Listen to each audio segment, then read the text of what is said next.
Karda. Did you know that banging your head against a wall for 1 hour burns 150 calories? Welcome to the Spagadledash Podlecast, where the insane is viewed as sane and the inane is viewed as nane.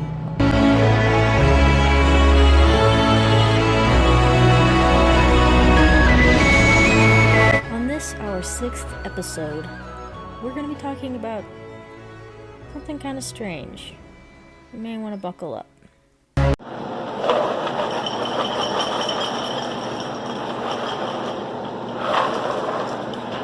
Most of us are aware of the impressive qualities of Cheerios when it comes to babysitting and preventing heart disease. But did you know that Cheerio also has the power to temporarily withstand gravity? Let's take a look. Let's start with the history of the Cheerio. Not many people really think about it, I think. It came about in 1941, which was around World War II, I believe. And they were first called Cheerio Oats, or Cheeriots, I guess, like Happy Oats, Cheeriots. It was made by a guy named Lester Borchardt, maybe. I'll put the name up there. And he was working for the General Mills in Minnesota, so that's where they were born. The reason they were changed was because the Quaker Oats, people kind of branded the Oats name, so they sort of took that out from the Cheerios and just made it Cheerios. When Lester and his General Mills team invented Cheerios, it was because they were able to invent a puffer gun, which puffed oat grain into the perfect O shape, hence the name Cheerios. But it wasn't until 1964 that scientists discovered that these Cheerios could be puffed up to the density of exactly 1.23 kilograms per meter cubed, which meant that they were only slightly more dense than air itself. Now, this doesn't make too much of a difference when you're just dropping a Cheerio from a balcony, for example. But as soon as you take a Cheerio up to 997 feet off the ground, scientists discovered that the Cheerio will descend at a slower and slower rate until at 7 feet above ground, it sort of floats lightly to the ground. Now let's take a look at something that is seemingly unrelated. The Guernsey Literary and Potato Peel Pie Society is a book. It was published by the Dial Press, originally in July 29th, 2008. It's set in the year 1946 during January, and it's coming out of World War II, which is about 5 years after the Cheerios were introduced. There are about 274 pages. It is about 5.2 by 0.7 by 8 inches around. It weighs about 8 ounces or 0.5 pounds. And if you want to know how much like a box of Cheerios weighs, it's about 21 ounces or 1.31 pounds.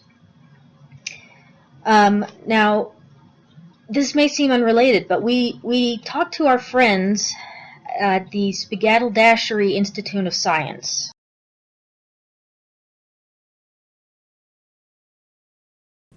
Yes, well, the extraordinary thing we found is that there is a relationship between the velocity at which a Cheerio falls from 1,000 feet and the Guernsey Literary and Potato Peel Pie Society. Well, very fascinating. Yes, well, we found a clue. It was just lying there on the page, like a crocodile, just hide and lie in wait for some unsuspecting reader to come along so that it could catch it. But we found it, even though it's sitting there smoking at us, as if we would never find it. Oh yes, right. The clue. It's here in the book, and it's on page 132, as you can see. And the clue, well, it says, "What on earth do you eat for breakfast?" And then, later this page, it says, Mr. Hawk shop. And then later it says, a pigeon egg. And you see, we excavated very carefully around these words.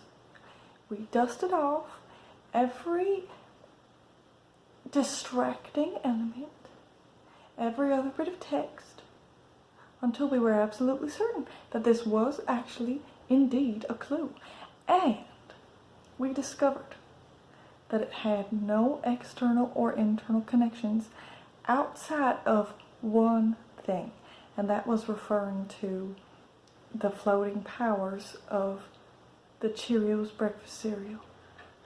Now, this may seem inconsequential to you, but I'll explain that it really was some kind of social commentary, we believe, that the authors didn't find it appropriate for our breakfast cereals to be given powers to make us fly.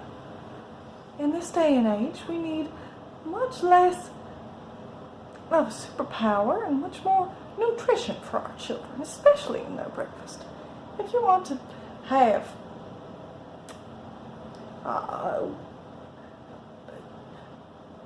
crackers that give them laser vision, it has to pass through certain barriers first, and so it didn't seem quite fair that Cheerios could do that.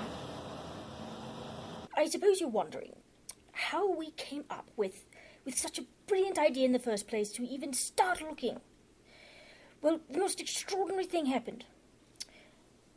As I was going into the breakfast area, I noticed that someone had left the particular book on the breakfast table. And one of our scientists, Luna, was just sitting on it.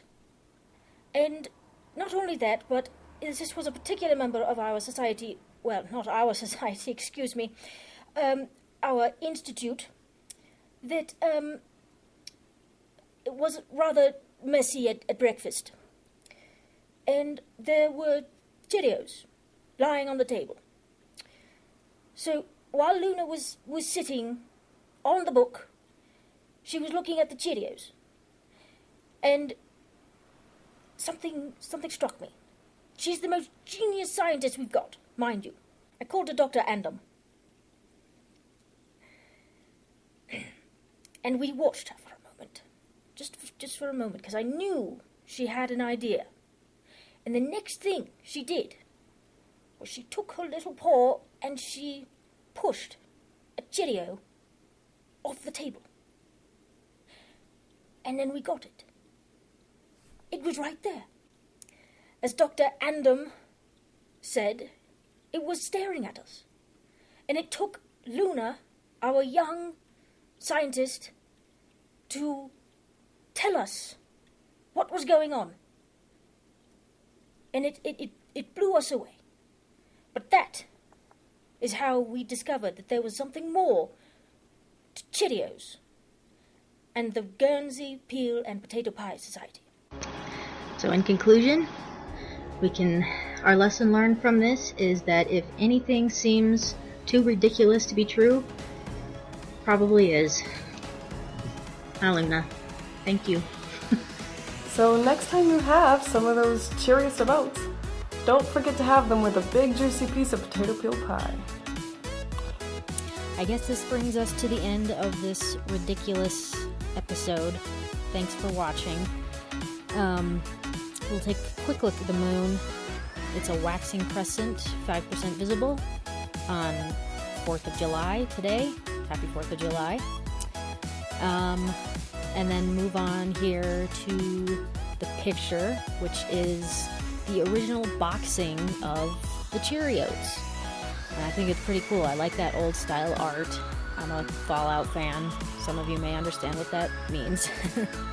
But I like how it says no cooking on the top, because I mean, I guess back then cereal was kind of a big deal coming into non-cooking. And I like how they have an old lady and a little boy saying all ages.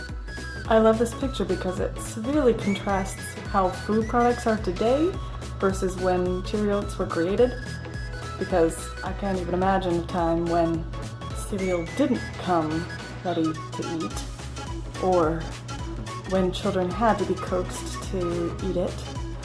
So I guess I'm grateful in some ways. Until our next round of madness, Cheerio!